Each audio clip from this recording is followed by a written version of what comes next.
परिजनों, आज हम जीवन और मृत्यु के बीच के संबंध पे चर्चा करेंगे। आशा है आपको पसंद आएगी। तो चलिए आज की चर्चा एक कहानी से शुरू करते हैं। यह कहानी एक राजा के स्वप्न से शुरू होती है। एक रात राजा ने सपना देखा कि एक अंधेरी छाया उसके कंधे पर हाथ रखे खड़ी है। राजा ने पूछा, तुम कौन हो? उस छाया ने जवाब दिया, मैं तुम्हारी मृत्यु हूं और मैं तुम्हें यह सूचित करने आई हूं। आज सांझ होते ही जब सूरज डूबने लगेगा मैं तुम्हें लेने आऊंगी।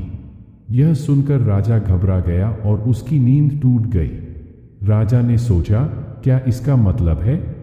वह बुरी तरह से परेशान हो गया और राजधानी के सभी ज्योतिषियों, पंडितों और ज्ञानी लोगों को बुलवाया। राजा ने उन्हें स्वप्न के बारे में बताया और पूछा कि इसका क्या अर्थ है। पंडित अपनी शास्त्रों की किताबें लेकर आए और व्याख्या करने लगे। पंडितों की आपसी बहस शुरू हो गई। एक पंडित ने एक अर्थ बताया तो दूसरे ने उसका खंडन किया। ऐसा हुआ कि किसी ने दूसरे की व्याख्या को गलत बताया। राजा परेशान हो गया क्योंकि पंडितों की आपसी बहस में कोई निष्कर्ष नहीं निकल रहा था। रात गहराती जा रही थी और पंडितों के विवाद से कोई समाधान नहीं मिल रहा था। तब राजा का एक वृद्ध नौकर आया और उसने राजा से कहा, महाराज, इन पंडितों से कोई निष्कर्ष नहीं मिलेगा। पंडितों का काम सिर्फ विवाद करना है। इनकी चर्चाओं और बहसों में कभी कोई परिणाम नहीं निकलता। इनसे किसी बात का समाधान नहीं होगा। वृद्ध नौकर ने राजा से कहा, आपको अब इस घर से दूर भाग जाना चाहिए। सूरज डूबने वाला है और जिस स्थान पर मौत का संकेत दिया गया है वहां रुकना आपके लिए ठीक नहीं होगा। राजा ने उसकी बात मानी और घबराए हुए वह तेज घोड़े पर सवार हो गया। वह अपनी पत्नी और मित्रों को छोड़कर तेज घोड़े पर यात्रा पर निकल पड़ा। उसने सोचा कि उसका घोड़ा बहुत तेज है और वह किसी भी खतरे से बच सकता है। घोड़ा राजा को उसकी यात्रा के मार्ग पर तेज गति से ले जा रहा था, लेकिन राजा के मन में प्यास और भूख का कोई एहसास नहीं हो रहा था। मौत का डर उसके सामने था और घोड़ा उसे तेजी से आगे बढ़ा रहा था। राजा का मन पूरी तरह से मृत्यु के भय से घिरा था और उसे अपनी पत्नी या मित्रों का कोई ख्याल नहीं आ रहा था। शाम तक राजा बहुत दूर एक बगीचे के पास पहुंचा, लेकिन अचानक राजा को यह एहसास हुआ कि वह एक छाया के पास खड़ा है और ये वही छाया है जो स्वप्न में आई थी। वह भयभीत हो गया और सोचने लगा कि क्या उसकी पूरी दौड़ व्यर्थ हो गई। क्या उसने जितनी यात्रा की वह सब बेकार था? उसने पीछे मुड़कर देखा और वही छाया उसे बता रही थी, राजा, तुम मुझे जितनी देर से भागने की कोशिश करते रहे वह सब व्यर्थ नहीं था। इस बगीचे में तुम्हारे मरने का समय और स्थान निश्चित था। तुम्हारा तेज घोड़ा तुम्हें ठीक समय पर और ठीक जगह ले आया। मौत की यह बात सुनकर राजा को समझ में आ गया कि उसके जीवन की यात्रा और उसकी भाग दौड़ भी उसी मौत के लिए थी जिसे वह जीवन भर से बचने की कोशिश कर रहा था। राजा का तेज घोड़ा और उसकी भाग दौड़ दोनों उसी समय और स्थान तक पहुंचने के लिए जरूरी थे जहां उसकी मृत्यु का समय था। यह कहानी केवल राजा की नहीं बल्कि हम सभी की है।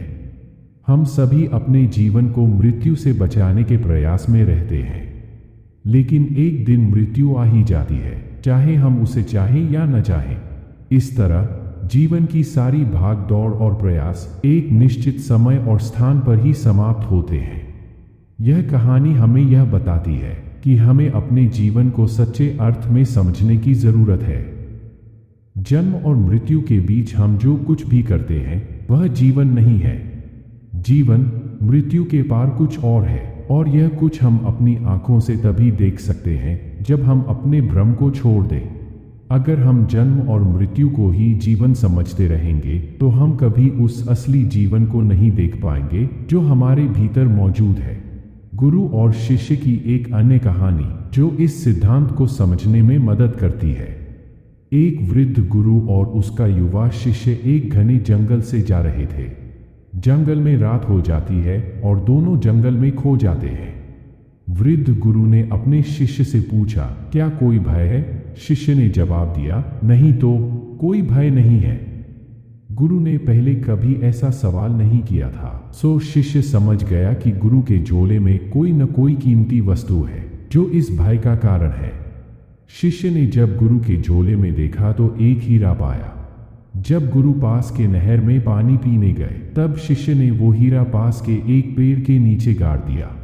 जब थोड़ी देर बाद गुरु आए और पूछा सब ठीक है ना, तब शिष्य ने कहा सब ठीक है, परेशानी से पीछा छूटा। ये सुनते ही गुरु समझ गए और झोला देखा तो हीरा नहीं था। तब गुरु ने शिष्य से कहा यह भय असल में व्यर्थ ही था। इस कहानी का संदेश यह है कि जीवन में कई परेशानियां बेवजह होती है। हमें इनसे मुक्ति पाने के लिए अपनी सोच बदलनी चाहिए। इसलिए हमें यह समझना चाहिए कि हमारे जीवन में जो कुछ भी हो रहा है वह किसी कारण से हो रहा है। यह हमारी यात्रा का हिस्सा है और हमें इसे समझने की जरूरत है। जीवन को केवल मृत्यु से बचने का प्रयास नहीं है। हमें यह समझने की कोशिश करनी चाहिए कि जीवन का असली मतलब क्या है। हमारे जीवन के सभी प्रयास, हमारी सारी खोज, हमारे दुखों से बचने की कोशिश, यह सब एक भ्रम है। हम जितनी देर तक जीवन को उसी तरह देखते रहेंगे, उसी तरह के परिणाम मिलेंगे। हमें जीवन को उसके सच्चे रूप में देखना होगा और समझना होगा कि जीवन और मृत्यु के बीच की यात्रा ही असल में जीवन है।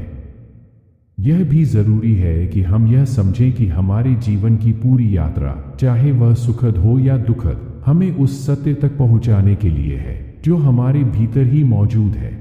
जब हम उस सत्य को पहचान लेंगे तब हमें जीवन के असली अर्थ का पता चलेगा।